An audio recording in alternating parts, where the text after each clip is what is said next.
Welcome to Tasting Wine. I'm Haley. I'm Toth.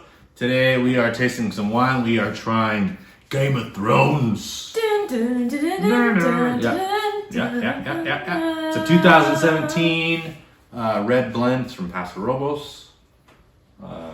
We had the 2016. the 2016. We haven't had this. And it was so good. We haven't had this one yet. We literally tried the 2016 when we were watching the second to last episode of Game of Thrones. And then we both looked at each other. We're like, "What?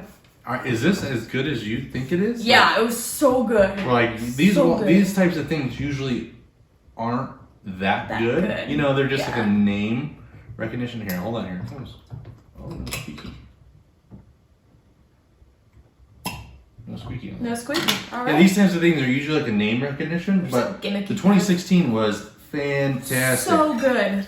And we'll see how this 2017 holds up. Yeah. Yeah, they sold out of the 2016, so yeah. So we had it, and then I was like, "Wow, this is so good!" And so we went and we tried to order 6 more, and we did. But then the wine shop we ordered from online, they sold out. And she said, "Hey, can I send you these ones?" I said, "Sure, I guess." I guess. But vintage is so important Vintage with wines. is important. It literally could be a different wine, vintage to vintage. That's just how it goes. Name of the game. Name of the game, water, environment, everything, whatever, all the stuff, that makes grapes grow. The weather, all that. Photosynthesis. Yeah, all that stuff changes every single year. So they could have a great year, they could have a terrible year. That's true. So right off the bat, I get just like black cherry. Yeah. Very black cherry. And almost like a little bit of it has like a mustiness to it. Yeah, there's mustiness and like a brown sugar kind of. A bit of a brown sugar. I wouldn't have thought that. I mean, doesn't smell sweet, but I could see. No, it doesn't smell sweet. Brown sugar doesn't really have like too much of like a sweet smell. Right. Yeah. Yeah. Kind of has that caramely smell to it. Yeah. Well, and it's also like it's definitely earthy too. There's like a little bit of like super earthy, wet twigs, kind of like leaves, sort of smell to it. This does not smell at all like the 2016. No, the 2016 did not smell like this. No, the 2016 was super, I would say, elegant.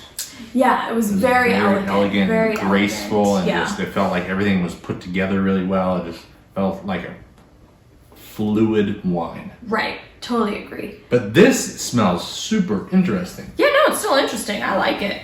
I like this smell a lot. Yeah, this is like, I don't want to say wet cardboard. Okay. I don't want to say it, but what? Smells a little like wet cardboard, like wet packaging. Okay, wet packaging. Okay, Yeah. All right. You don't get it? Hey, whatever. You don't get it? It's your nose, not mine. It is. I mean, scientifically, I think I've already said this. Like, women do pick up on smells better than men. But I mean, So maybe you're just not picking up on the wet cardboard yet. Oh wow. What is going on? There's a lot going on. Really? You think a lot's going on? Well, like I feel like there's 3 things going on. Okay. Hits me again, hits me a third time. Oh wow. Whew. Hit me, baby, one more Hit time. me, baby, one more time. Let me figure out what it is. This to me is just like juicy cherry, but not like the black cherry. It's just a juicy red cherry. It's juicy red cherry, and then it turns into a sweet tart, and then it goes back out into like a tart cherry. It feels like it goes down and rolls up. I almost get like a fruit cake. It almost tastes like fruit cake. Yeah, I've never had a fruitcake I liked. Yeah. Who has? Have you ever had like an Asian fruit cake? Yeah, I've had angel food cake. No, an Asian fruit cake. No. That's like what I worked at a Chinese restaurant when I was in high school, and for my birthday they got me like a fruit cake from Chinatown, and it's like, I don't even know what the type of frosting is. It's like some sort of like really like light frosting, like a little bit of bread, and then just like a ton of fruit. And that's just really what this reminds me of. Now that I've had a second sip, it's changed for me. It doesn't have as much going on as that first sip. Because I was hoping you were going to taste that first sip. That first sip for me was fantastic. Yeah. You know what's funny is the now has the less going on. aftertaste. Like when I talk, the aftertaste that I'm getting is almost like maple bacon. Maple bacon? Maple bacon. Maple bacon. Like bacon cooked in maple or maple bacon? I would say maple bacon. Bacon from maple. Yeah. Do you get that? Like kind of like meaty? Maybe like a meaty.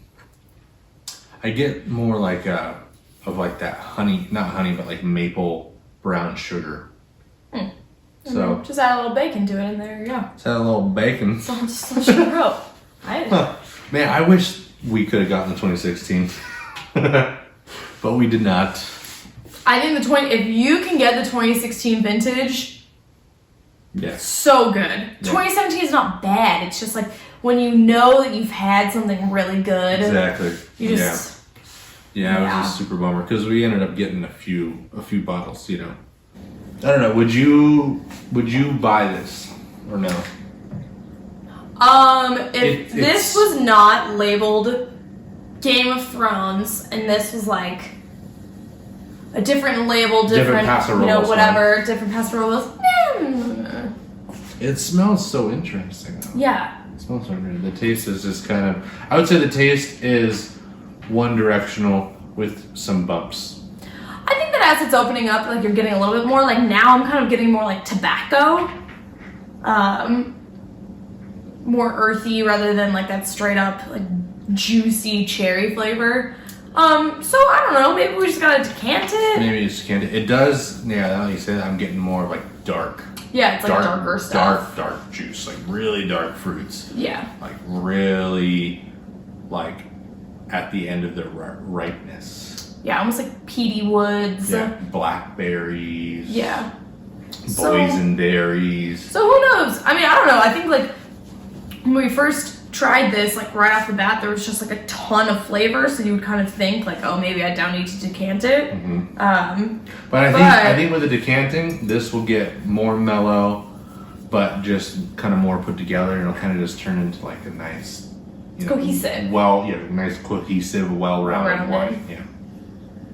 Yeah. Yeah, because I super get way more tobacco in the smell now. Like, But it if really someone smells like poured tobacco. this for you and they said, "Here's your wine," you wouldn't be upset if you got this poured. No. No, this is it's not an amazing wine. It's not a bad wine. It's Middle of the road. Middle of the road, enjoyable wine. I think they sell for like $20.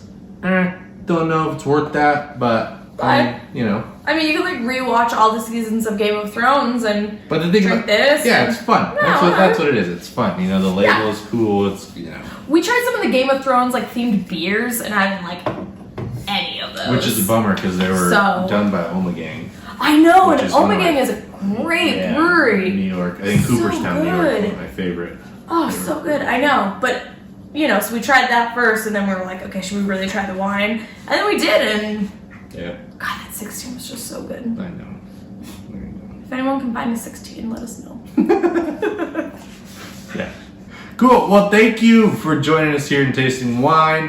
Get out there, taste some wine, try something new. Let us know what you're drinking.